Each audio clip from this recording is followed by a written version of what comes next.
the decision that worked most of the cases. It doesn't work every case to go here, but it works most of the cases. Because again, the number advantage of the fight is at worst equal, if not better for you. 3 versus 2. And the HPs of the enemies, you can play with it. But there, just move, you just move. But move as you're looking at the fight, because at any given time, maybe Nunu gets one-shotted from, I don't know, something. And then maybe this guy also gets one-shotted. So maybe this guy has this HP, this guy has this HP, this guy is dead, and this guy is 1 HP. Don't follow. It's not reliable anymore. Push the wave, stay in the lane. But keep looking there at any given time. Look at this. Now, I understand you keep it on yourself, but now look. Because now you're like, now you're looking, but you need to know. Because now it's not good anymore. You're actually like, oh shit, I can't do it anymore. Well, now you can do it. That is true. But you could have. Right here. I had to move sooner. Yes. Yep. Yes. What's going on, guys? Besides here, in today's video, we're going to learn about Twitch, but also macro, laney phase. In the very beginning, laney phase, wave management, and also Twitch mechanics, but we're also going to focus on the macro. So if you're not a Twitch player, or if you want to learn ADK, this is a very good video for you. Make sure to like, subscribe, and hit that notification bell. If you truly want to get better, you need to make sure you don't miss out any bit of content for AD carry from this channel. Subscribe, like, hit the notification bell, make sure you are subscribed to this channel. And obviously, if you want to get better and you want to improve faster and you really want to climb, check out the coaching session in the description. Enjoy. 30-30-0-0. The first thing is your kiting level. Many cases where this right here, it's like, this is good. This is very good. You're like hitting them. Okay, you missed some clicks and everything. And whoa, was that a cue from Misfortune that took me to half? Yeah. So in this case, there is many, like, you hit him, then you hit the minion here, as you can see. I didn't do toggle champion, so I'm like, yes, shoot. And you should not look to use your E unless it's fully stacked, or unless you know that there is absolutely no range that you have with your auto attack. Your auto attack can do like 500 damage. Your E does like 100 to 400 depending on how many stacks you have. If you can get an auto attack, or if you can press E, you should always get an auto attack. And then if your ulti runs out and you have this range and the E range is this one, then you use your E. Either when you don't have your range for the auto attack, or when you have them stacked a lot. But usually if you can auto attack, you would auto attack, because auto attack is my E. Sorry, keep going. Yes. So your E is execution damage. It's like something that you use to like end the trade. If you need Do any of my abilities auto attack reset? Not really. Okay. Not really. So on AD Twitch, you're always preferring the autos until you're fully stacked. On AP Twitch, of course, you would like to E, but you're not playing AP Twitch here. So yeah, in this case, you ult. This is good. Don't E. E does like little damage, and you waste like an auto attack. The auto attack can go on all of them first of all, because it's Hurricane. And it's the crit, so it's much better to just auto. And then here, like, start kiting, like hit MF, move here, hit MF, move here, hit MF, because your range is this range, her range is this range. So you're going right now. You see, you're like standing still, and even here, you know you're gonna die. Keep kiting her. Okay. Do you know how to kite, or do you use? Yeah, I've been doing a lot of, ever since our first session, I've been doing a lot of practice on Jinx. But I have never done a session on Twitch, so I just need to start. Twitch, yes. I think I need to start practicing on Twitch, because it's a little bit different, right? Like the attack speed and everything. Yeah. You need to. Yeah, it's the concept is the same, but it's a bit different. The champion is of course different. So it would look something like this. Of course, like now, if you're super low and you think you can escape, let's say you Q and you get out with the invisibility, that's fine. But if you're ulting like here, and I have this HP, and I know that the chances of me dying is really like it is there, but it's not very high, then what you should have done, okay, so it should look like this. While you're getting those, just itemization wise, you only go the collector lethality build, crit build if you're very ahead. If you're very ahead, but otherwise I would not recommend it. So it would look like this. Let's say you go for, like, let's say this is MF ulti, like let's say I'm here, I'll do this. Look at me. You see how nice I actually because you have two modes. So the right way is, let's say I ulti from here, but MF comes to me, then I kite. Look at me. You see that? You see what I am right here? Because what you do is like this, is like I go, I auto or I run. Okay, but there is no in between, you know? Man. You can do this. Look. This. And then here... I think what I need to do... E.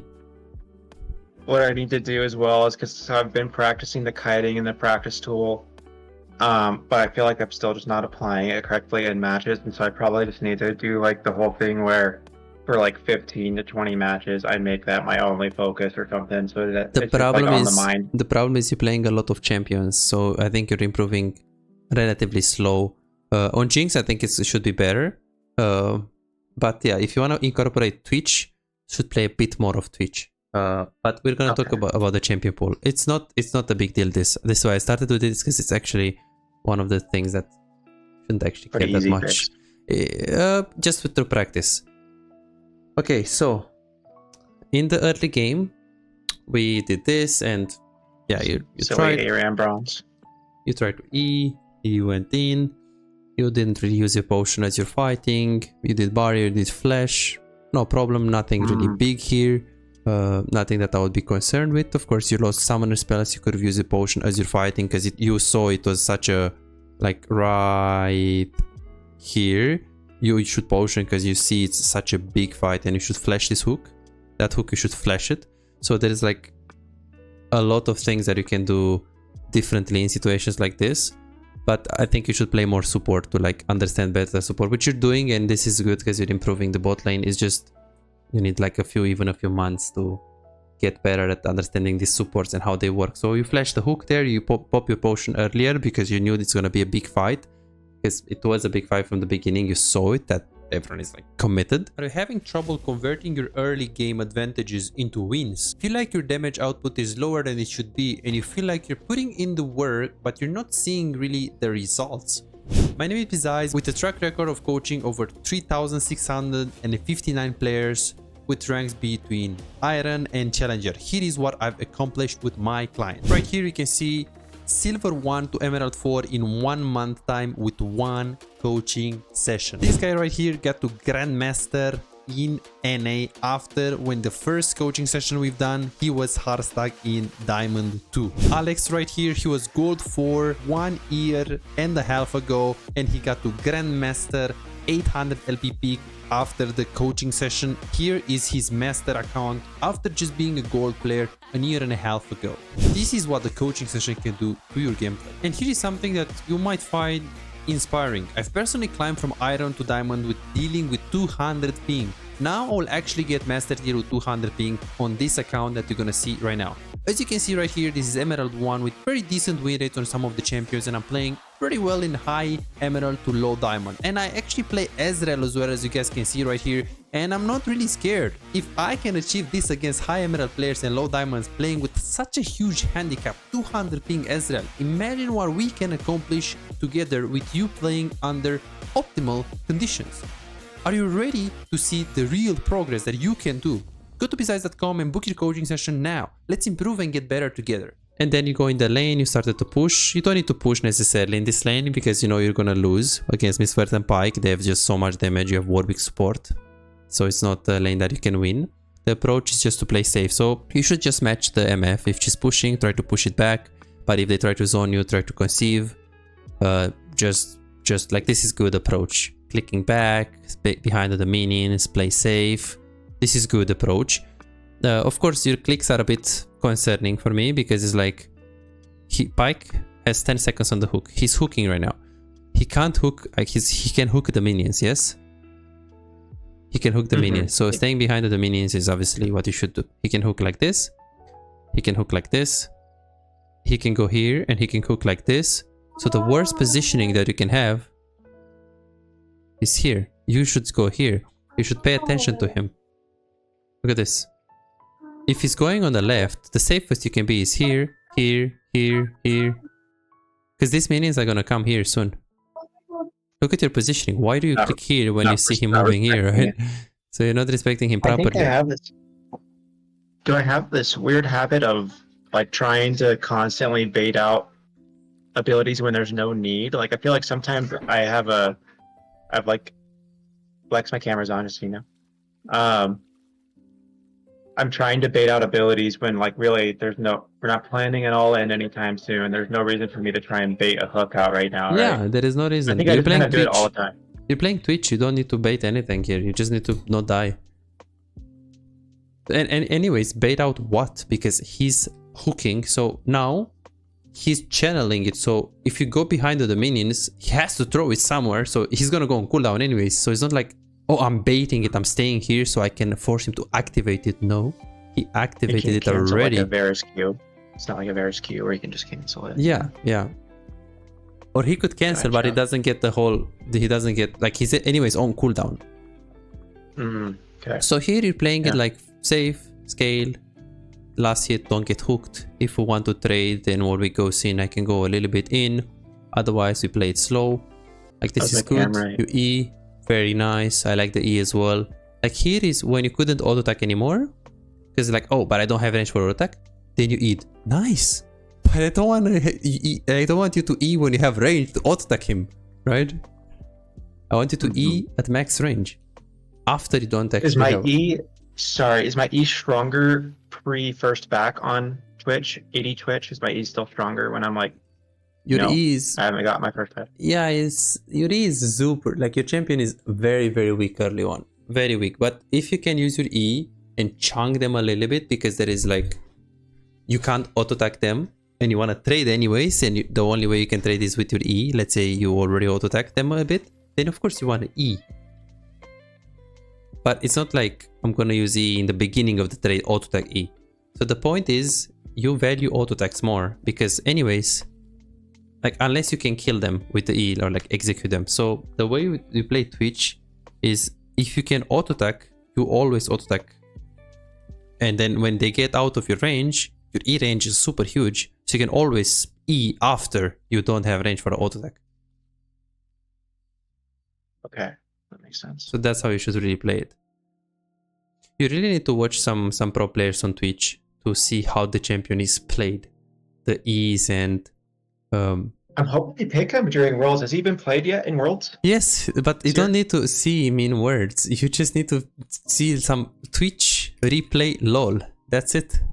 And you just go on a challenger play, because pro players don't play, well, much Twitch, you know. They did. Genji ADK did.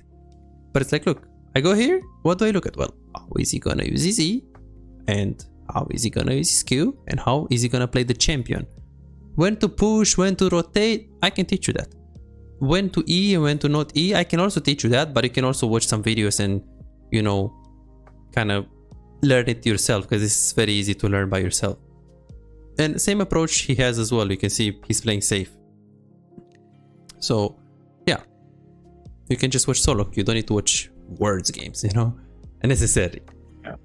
And now I was just excited that hopefully he was going to get picked this year. And this kind of trades is like, this is the reason why I was very concerned when I saw mana flow bans. Like, oh, but you know, I'm struggling with mana. It's like, okay, so that means you're poking them, or what are you playing? Because now you're pressing this guy, you W, and now you E'd. So you did 77 damage. With the W and the E there. So you basically wasted 120 mana for 70 damage. Oh, wow. So on AD Twitch, you are just not doing much with the W and the E unless you're fully stacked. You can do these things. Like if you do it once, that's fine. But then keep the rest of the mana in case the all-in is happening. Like keep like 150 to 200 mana always, in case, you know, something happens. Because if you use your mana and you chunk them a little bit more the second time, but then you're like, oh shit, I have 0 mana and now they're still healthy. Well, yes, that's because you're not trying to WE poke them. You can use your E if you have full mana and you can chunk them a bit, and then you can like use your half of a mana to chunk them a bit more. That's fine. But keep like 35 to 40% of your mana. Keep it for the fight. Okay. Because you need it. This is why you have mana problems, because you're not utilizing the champion good. It's like you're saying, I play Draven, but I need fleet footwork and Doran's shield. Why? Well, like it poked out of the lane and I need to play safe. It's like, this is not how we play the champion. That you're doing something wrong fundamentally on the champion. So with Twitch's playstyle, to make like an analogy, should I just be playing safe until 6, kind of like Samira, and then waiting for a really good all-in when I go for AD Twitch? Yeah, well, so Twitch is very weak in the early game, but that doesn't mean you don't trade back or you go for short trades if you have more minions or you have W or super catches someone. You can go for trades, especially after level 3. You're relatively useful. After the Berserker boots, you're even more useful, so you can go for short trades. But it's not your fundamental approach to go so aggressive that you can go on them. Samira after 3, she must win the lane. That's not Twitch. So you can go for trades. You should go for easy opportunities if you have opportunities. You should follow your support if he goes in. But ideally, you just have like a slow piece, and then if something happens in the lane, of course, you follow, you go with the flow. Okay. I was trying to figure out his niche because he's he can kind of hyper carry like Jinx, but he just has a much weaker laning phase then. Yeah. And I'm still trying. Okay. Yeah. Okay. He has weak laning phase. He has a weak early that becomes slowly stronger and stronger as the time goes. So would you say he's like better than Jinx for hyper carry? Like, what's the trade-off if he's like still so weak, but he's also like equal in hyper carry potential? I think he's a bit better at carrying potentially if you know how to use him, but you need to know how to, because he has his Q that you can, kill people. When with Jinx it's not really easy to make plays by yourself, but with Twitch, especially in this elo, you'll catch a lot of people not respecting your Q because it's solo Q. So gotcha. So the ambush is the trade-off there. Yeah. Shit, we really need a lot of time here. Okay.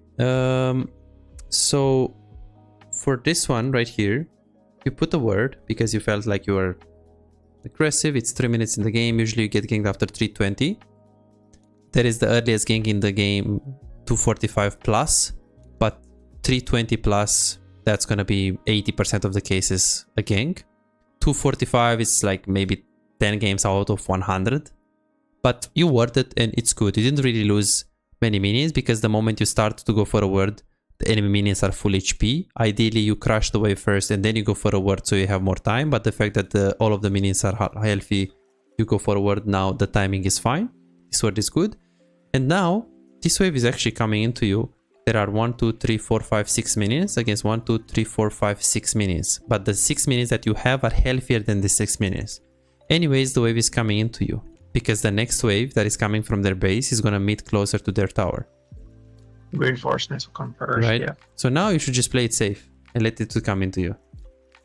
And I think I tried, was this where I was like, hey, Yes. I need to talk to you about this. Like now, I tried to it's crash coming here into and I you. shouldn't have It's crashed. coming into you. Like, why do you W? Because coming into you means you're going to be in the tower soon. Which is fine because the Warwick is roaming. So this is a very good roam from, well, it's a roam that you can play around if you know Warwick is roaming. If you had 6 minions here and this is pushing into them, because the wave is going to stack here. It's going to be stacked here. So you need to ping your guy to help you. Not good. But now this wave is coming into you because of the next wave. So I need to focus on, or just at least think about counting minions kind of wave state a little bit more than I am right now. I still have that bad habit of hard pushing too much. Like here, if wave is coming into you, I mean, anyways, if you keep pushing in the tower, or we can't all in into the tower or do something, that's the champion, that's how he works. So you need to let the wave to come into you so he can do something. The fact that he's roaming and the wave is coming into you, that's fine. You just have to play safe. Like here, you shouldn't be here. Just play it safe. Like just use your Q and stay to get XP if you want. But this wave is coming into you. There are more like 7 minions. 1, 2, 3, 4, 5, 6, 7.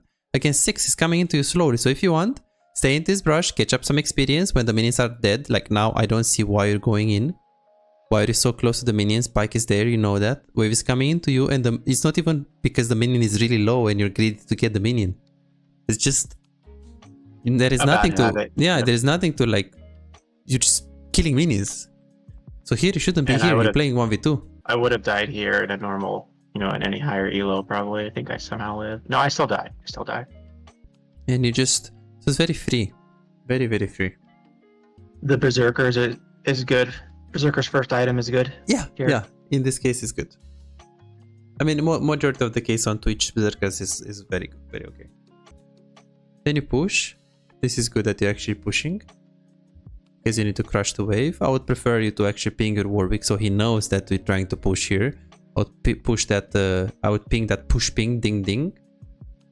My camera right there should be a little bit more loose probably. Yeah, you have the issue with that. So the kiting issue and the camera issue is something that yeah, well, it's gonna take a while. So that's kiting will take a while. Here, one macro concept. Oh, sorry, go ahead. Yeah, so right here, you're trying to push this wave, and you know what pike abilities do? Yeah, so he's got his hook, he's got his he has his little like dive underwater thing similar to Senna's Mist, and he has his passive like heal, he has his R that just executes. You know his E, what it does? His E, he like slides over you and then so like right here, when you have these 3 minions right here, and this is a pike, you're attacking him, but realistically speaking, you're never gonna kill this guy. He has E here. He's like a Bard portal kind of. Like, if this is Rakan, you're never auto-attacking him because he's gonna double you here. You're never gonna get him, and the fact that you auto-attack him, you lost a minion, and you're about to lose the second minion as well. This one, and look, just losing minions for free. So here you should like have the discipline to say, no, this is Pike. Let me take these minions first and then hit him if I have like free time. Otherwise, I'm gonna prioritize the minions because you see, you're trying to hit him, but you're losing minions in the meantime. You're never gonna catch him. It should be very like natural for you that okay, I'm gonna lose these minions if I hit him, and like look at your E. Camera too. Yeah. The camera too, nice, but look at your E. Like you have 240 mana. From this point, I would not poke them. I would only poke them with WE that does a little damage, like 70 damage or something. So it's like super weak. Yeah, so you can poke them. Like now look at this W. Look at your mana. E. Whoa, now they can't play the game. Whoa. You did 50. Holy shit, so much poke. Okay. You see? Yeah, seriously. That's the thing. I've been playing a lot of AP Twitch. I think it's probably just a habit that's carrying over. Right? Twitch. It's like, okay, there is, like, I would keep my mana now because you're not, like, very healthy on mana. And yeah, there is a word where they're really low like this.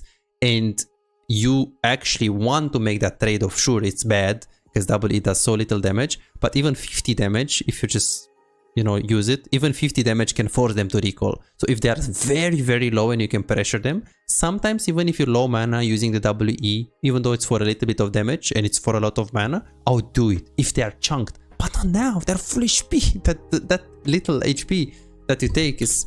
Yeah, seeing it in real time makes a lot of sense. One of the macro concepts we talked about this match was, you know, you go mid, you collect a wave real quick, but you really want to hover your jungle and support, or at least the allies that have CC. Maybe there's a world where you have a mid laner who has good CC, then you hover them too.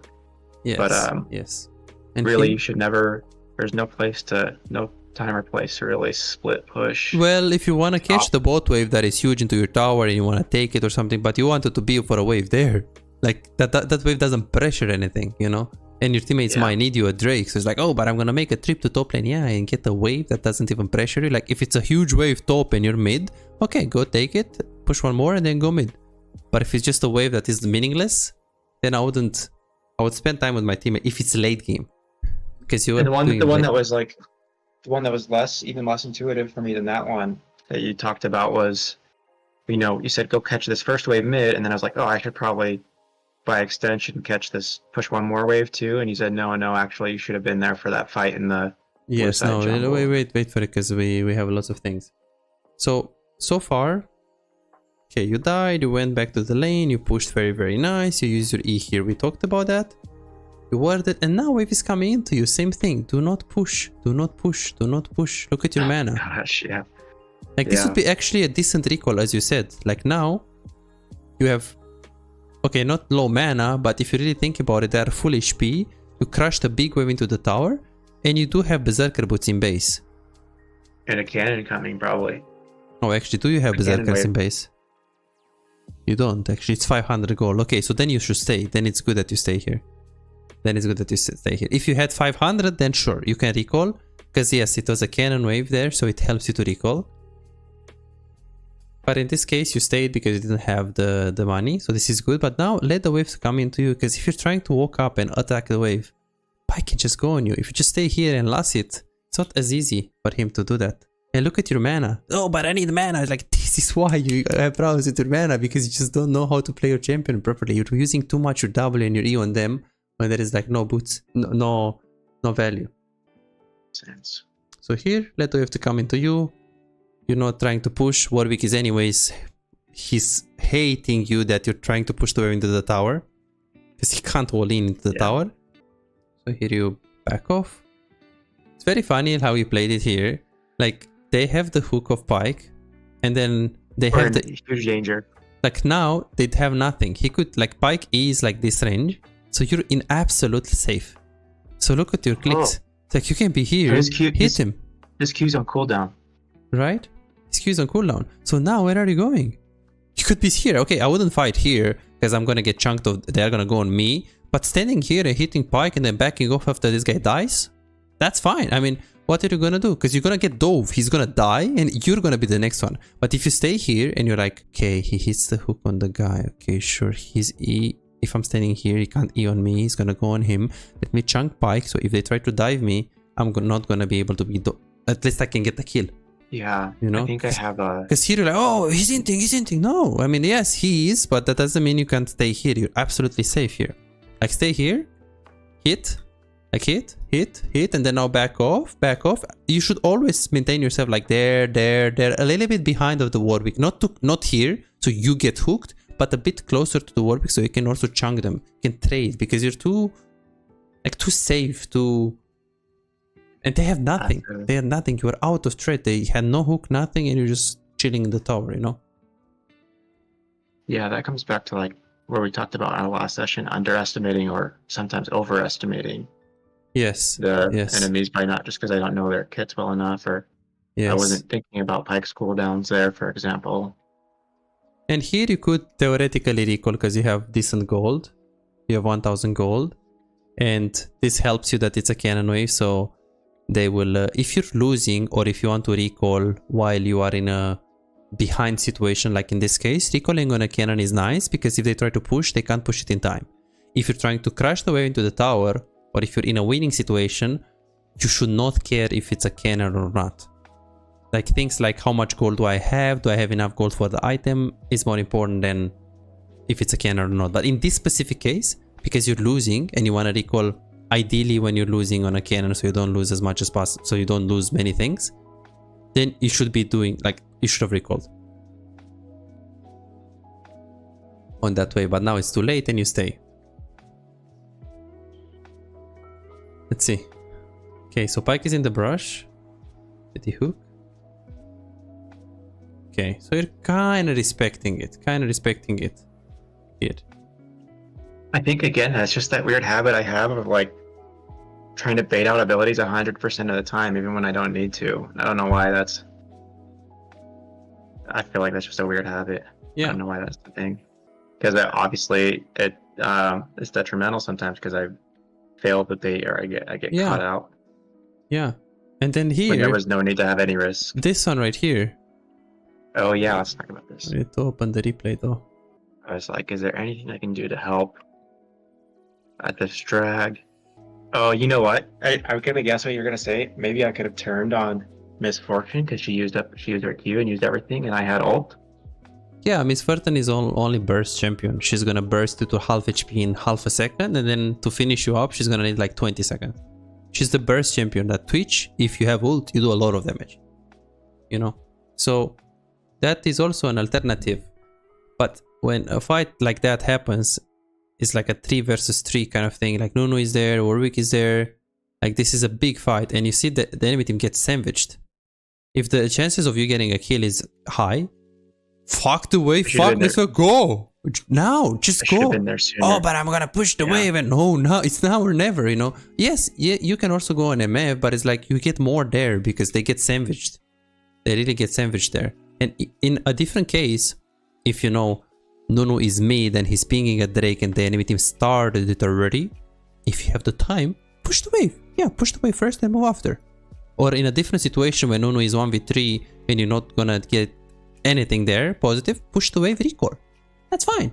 But in this case, no, it's not number disadvantage. No, it's not a huge handicap for your teammates. Your teammates are already there. They're committed. They are getting sandwiched by your team. You want to be here and you want to say no. It's a very reliable chance that I'm going to get something done there. I want to follow now. Now I need to go in. Just to talk about like a subliminal thing that was happening during this, I feel like at this point in the game, I had very little confidence in Warwick, and I didn't know Nunu's skill or abilities either. Oh, you Is don't there know like a time? Okay. No, yes, I know her kit. I just didn't know the players. I didn't know the players like ability or skill to execute, and so I kind of worry in these situations. Like, this is a great. Like in a pro match, like I should always go to this. Yeah, no, not in a pro match. I think there's like a subliminal thing going on in my mind, like this is the right move, but do I actually trust Warwick? And so here it's very simple. It's very simple. Even if you have Doomies right here, this guy is half HP, and that's a fact, or like 60%. Pike, he can hook you or something, but you can hide behind the Warwick. That's a fact. Like right here, you have ultimate. And you have 3 versus 2. If you move now, you have a number advantage. Or a worst case scenario, it's a 3 versus 3. That is a fact. And they are already committing for this. So even if they are the worst players in the world, the fact that they are here and they have this HP, you should trust yourself to get a Briar kill and to ulti the Pike. Yes, if they are really low, absolutely ignore them. Heck, it's very low chance that you're gonna get something positive there. But they are not. They are not low. Gotcha. You should go. So you should think more about the HP of the enemies and the abilities of your teammates, and not necessarily if they can execute or not. Because execute what? The Drake is still gonna keep hitting Briar. He's this HP. If you're going on Pike, some people will help you. Maybe yes, maybe not. You anyways have ultimate, so you can chunk them. Okay. So you need to make the decision that will work most of your games. If 7 out of 10 games this will work and your teammates will help you and it will be good and you win 7 out of 10 games, but in 3 games your Warwick is trolling you, he is first time Warwick, and your Nunu is going to our stop lane and you lose these games, that's fine. You made the decision that worked most of the cases. It doesn't work every case to go here, but it works most of the cases. Because again, the number advantage of the fight is at worst equal, if not better for you. 3 versus 2, and the HPs of the enemies, you can play with it. But there, just move, but move as you're looking at the fight, because at any given time maybe Nunu gets one-shotted from, I don't know, something, and then maybe this guy also gets one-shotted, so maybe this guy has this HP, this guy has this HP, this guy is dead, and this guy is 1 HP. Don't follow. It's not reliable anymore. Push the wave, stay in the lane. But keep looking there at any given time. Look at this. Now, I understand you keep it on yourself, but now look. Because now you're looking, but you need to know. Because now it's not good anymore. You're actually like, oh shit, I can't do it anymore. Well, now you can do it. That is true. But you could have. Right here. If I had moved sooner. Yes. Yep. Yes.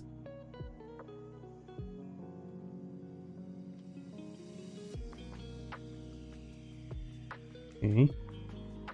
Just 720. Yeah, this E. You see this ease they're having? You're doubling the wave because he wanted to get the cannon. You know, it makes total sense. But then now, look at your mana and look at your damage on the minions. Why? Look at your mana now. So you should really try to be more conservative with your mana. It wasn't worth it to thin the wave there a little bit. No. Yeah, it wasn't. And when you push the wave, we also don't know how to push the wave on Twitch. Let's see. Okay, 800, we talked about it. Then here you're like, I'm gonna buy that, and here you should freeze, and you said it, oh, I should have frozen. Yeah, I mean, there is no reason to not freeze here. The only situation where breaking a freeze is good is if you think you have so much push power, let's say Pike is mid, MF is mid, and you can get plates. In that case, I would break this wave and I'll push. But you don't know where is Pike, you don't know where is MF, so freezing here is the best thing that you could do. So just last it. You can thin the wave a bit because it's too big, but this is like, you're gonna kill all these minions. It's not thinning. Like, this is too much. Look what you're doing. And in general, probably on 80 Twitch, I don't need to use W and E on the wave hardly ever. Well, if you want to push hard, you can. Or if you want to thin it, then you can just use it on like these 2 minions or something. You can, but I wouldn't say it's needed here. You can just last it because your auto attacks, they do a lot of damage. You can do 3 auto attacks and you kill the minions. 3 to 4 auto attacks. But the concept here is just you need to freeze, because you're in a position where you can't touch the enemy tower because you play against Pike. And in this case, you just need 4 minions, like this 4, and the rest you can kill. At the same time, the next wave is very close, your next wave. So if you have to pull the minions here for like 2 to 3 seconds, that's fine. The wave is here. If the wave was here, then it's not a good freeze because you have to stay here for a longer time. So maybe the Pike is gonna hook you, you know. So all of these things. Can I just say too, real quick, kiting on Twitch here, or just in general, feels so clunky compared to even Jinx, who's also considered immobile. Like, he just feels so slow moving around. And even when I have Zerkers, Runins, and Bork, his movement speed, especially like the auto attack speed gets better, but like the movement speed just feels like very slow. And when I hit Q, it feels a lot better, obviously. But and I don't know if he is slightly slower, if he has a lower base movement speed than Jinx or something, who is also considered to be very mobile. But it feels clunky. Like when I'm moving around, like I feel so. Yeah, you just have to get used to it. Really, I think it's. Okay. It is slower, but it's like, this is the champion. It has, look how I'm pushing, because also you don't really push very well. So when I'm pushing, I W as many minions as I can, and then after that I don't try to E right away. So what I'm trying to do is that I'm trying to E to blow the minions up. Did you see that? Ideally, because what you're doing so many times is like you're Wing, and then you're like Eing, and then you're like, oh, okay, I'm gonna last it. Okay, but why did you E? Right? Yeah. It's like you're looking like first time. Look, W, auto attack, and of course you have to like let it stack as much as possible, and then E. Maybe I didn't kill them right now, but they're really low. So you just have to utilize. So remember how your E works, right? How many stacks can you get on the E? 5.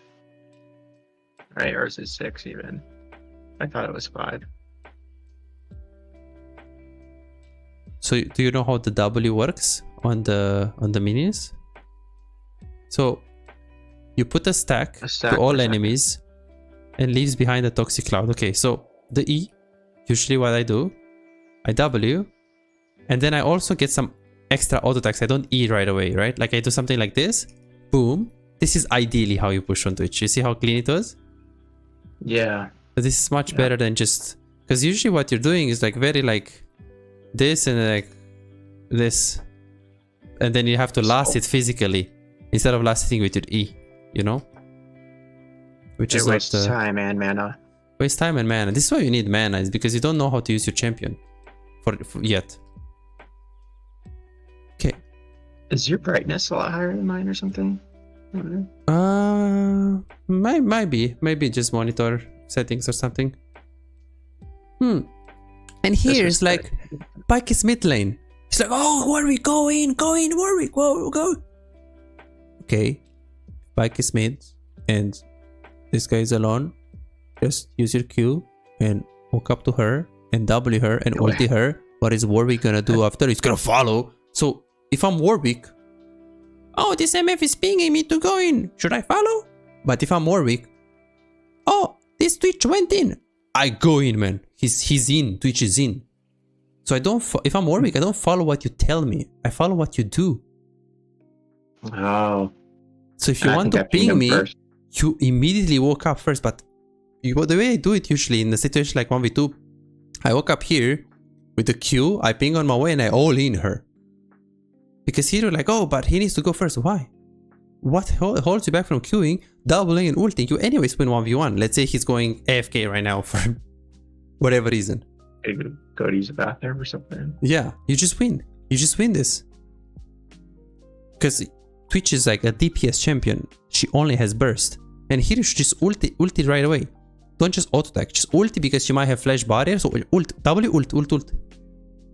And then here ult. It's like ult. She flash ult. This is the range of the flash. Ult. The range of the ult. Ult. And then you ult. She's gonna be this HP and you E. Why do you need to flash? And then now you also look at your range. You had so much range. You see that? It was very inefficient. Very inefficient, yes. Very inefficient. You look like first timing Twitch. Yeah. And you're a very good player for bronze. Very good player for bronze. I think if I would tell someone that you're in gold, they would believe me.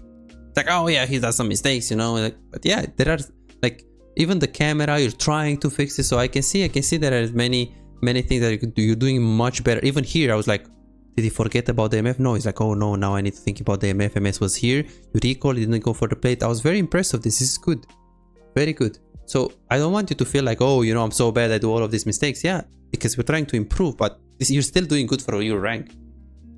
So yeah, I'm feeling the improvements too. Everything feels a little bit better. Yes, but there's still obviously a lot to do up, so. Especially these decisions where you wanted to go top lane in a mid game or late game, and you want to take that wave. If you do that in your game, you're gonna lose games because you're not staying with your team. Or that fight on the Drake that you could have won it. You know, you're doing better, but this is what we need to improve, which is like a huge thing. It's like, you're not in a fight. Is that a huge thing? Well, yeah, you're playing AD carry, you're not in fights. And my damage is low as a result. This is why. It's not because you don't know how to team fight or, I mean, sure, that should be improved. But the main thing is being the team fight. Being the team fight and wave management. This is what we learned in today's coaching session. And here, okay, you should check the item. Here's collector. You should not trade here. There is also a big minion wave. Gosh. But I don't mind 1, 2, 3. Run. Now you just run. You can't just keep fighting here. Okay, sure. In the first place with collector, you shouldn't fight. But at least just do 3 auto attacks because you have PTA. You have press the attack. And then just run away. Use your E. You have life still in the tower because you have Vampire Scepter. It's like, oh, but I'm gonna fight into the minions. And then what? Did you E the minions? So here I said, oh, look, it's like your auto attack does a lot of damage. Why do you need to E here? Oh, sorry, the W. Oh, did I press E and it didn't kill it and I lost it as a result? But why don't you just auto attack normally to like kill them? Because it's like, oh, but I'm gonna E. It's like your E does 130 damage and it's like, you can just auto attack them to kill them like this. Yeah, yeah, like that. Don't E, you know? It doesn't do that much damage. You can kill the minions if you want, if you really need it E. But always remember, it's a lot of mana commitment and it's not so much damage, especially if you don't have a lot of items. And is there a hybrid Twitch build? Not really. Okay. There is, but it's just for fun build, and I don't think you want to play this in ARAMs or something. So, okay, and here, Bike is mid. Yeah, all in the MF, all in this motherfucker. First time you moved. The next wave is here. This is not gonna crush. You need to pay attention to that wave. You see, it's coming, it's right there. It's not gonna crush, so you can't move. Okay, you ward, but you need to go bot, push the wave, or at least all in the MF if she's there. So now Q, I would Q now. And then just stay here. MF is coming, you all in, or just push this wave and then look to fight in the jungle. And then here you just try to move. You look, this looks doable. Now she gets to farm safely. Now she gets to farm safely. So you had a moment where you could have all in and everything, no problem. I highly appreciate your map awareness here. And then here you're like, I can move. You're like, yeah. It looks like he has low HP. This guy is also here. So you can move. Keep looking. The thing is, moving like this is greedy because you don't know who's gonna be mid. Right? Because action is mid as well, you see that? So you can move like this. It is pretty reliable because you have this guy pretty low and you have ulti up.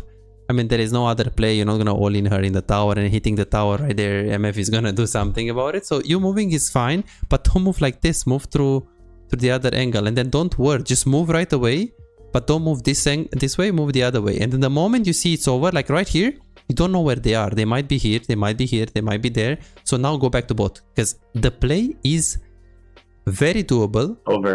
Yes, the play is very doable in the beginning of the fight. In the beginning of the fight, if I see that you're moving the camera and you see this and you're moving in a 2 versus 2 with ulti up, I agree with this.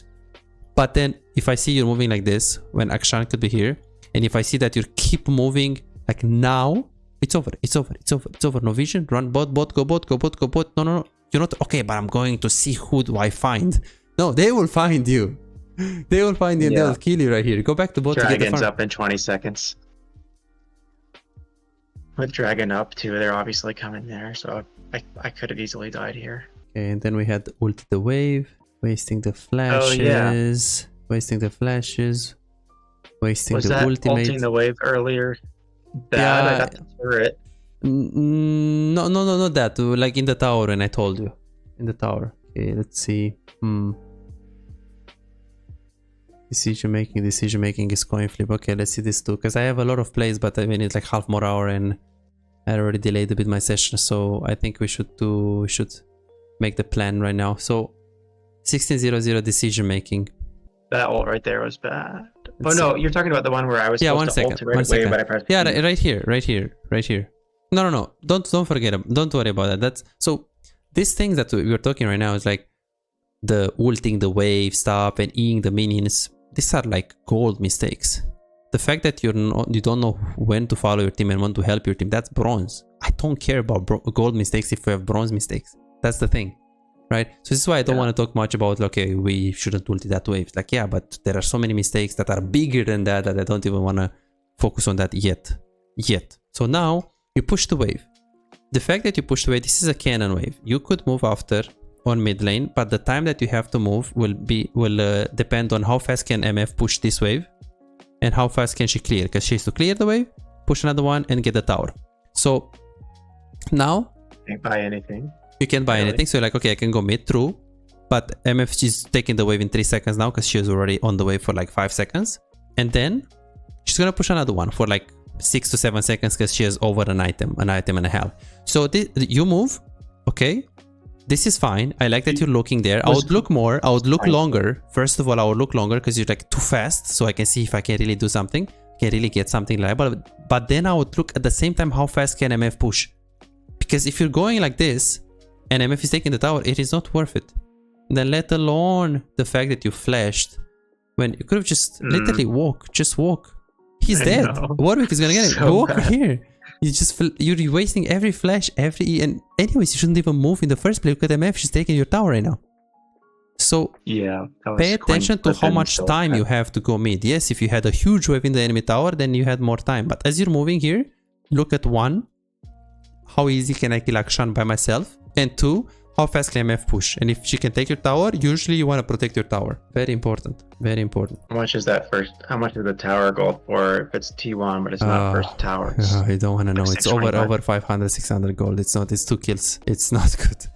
And it's experience. Yeah. You're well constantly 1-2 levels behind because of the decisions you took. And then here, I was so disappointed with this one. It's like your wave is coming into you. It's like, okay, take the wave, take the wave, take the wave. It's a cannon, it's a cannon, it's a cannon, it's a cannon. Take the wave, take the wave, take the wave. And here, you're like, oh, but Nono is fighting on the river. It's like, well, he's not really far close to you. And even if he was like at the Drake right there, you anyways get this cannon because it's really, really low. And then you can move after. But now, so you're seeing this, a Nono that is pretty low in MF, full HP, and you gave up the full wave. So how easy is this play? This is like a 30% guaranteed play. And you give up that. Okay, sure, if this was like 2 people with really low HP and it's a 90% play that you get a double, giving up the cannon is not bad. But no, you're full HP. Gave up the cannon for this. For this, you take the cannon? You're not even gonna get in time. Really bad. So this was the problem here. The fights that you followed. So we have 2 main problems. It's like I hover the fights that are useless to be at. Yes. And then I don't show up for the ones where I really needed to be there. Useless to hover, and we do not ignore, abandon waves for the close to us important fights. So the distance will help you to make the decision and how easy you can get the kill. That's mostly depending on the numbers advantage or disadvantage and the HP of our allies and enemies. Yes. And the distance, of course. The distance, because if it's number advantage but it's on mid and you're all the way both, doesn't matter. We have number advantage. You're never gonna get there in time in the first place. So the distance is very important. Pushing the wave. Okay, good. So still doing that 4 sessions later, 3 sessions later. It's pretty straightforward. Those two things you need to work on. I want you to, I think you should play only 2 champions or 3 max in ranked. I think for ranked maybe you can do 2, but then in normals you can play from time to time other AD carries and other supports, so you can actually understand the game better. For booking coaching on my Patreon, you can access more than 627 VOD reviews, premium videos about how to wave management, mid-game macro, and tier lists that will show you the best champions to climb and to improve for your elo. And these are not on YouTube, this is only on Patreon, they're exclusive. Moreover, you can participate in the free coaching waiting list to get a premium VOD review. I'm giving away 2 free VOD reviews every single week. All what you need to do is simple 2-step process. Subscribe to my Patreon and share your OPGG, and voila, you are on the waiting list. You're gonna get a personalized VOD review for any game in your match history. For just $5, you get not only the free VOD review, but a whole bunch of exclusive benefits that will supercharge your gaming experience. It's a small investment for a big return. And it's just $5, it's no brainer, right? But here is the deal, you've got to act quickly. The waiting list is already filling up fast. 55 people already subscribed to the Patreon, and there are 6 people that they already are on board, they are on the waiting list. And more are joining every moment. Now, do you want to secure your spot for a free VOD review? Go ahead on my Patreon and reserve it right now.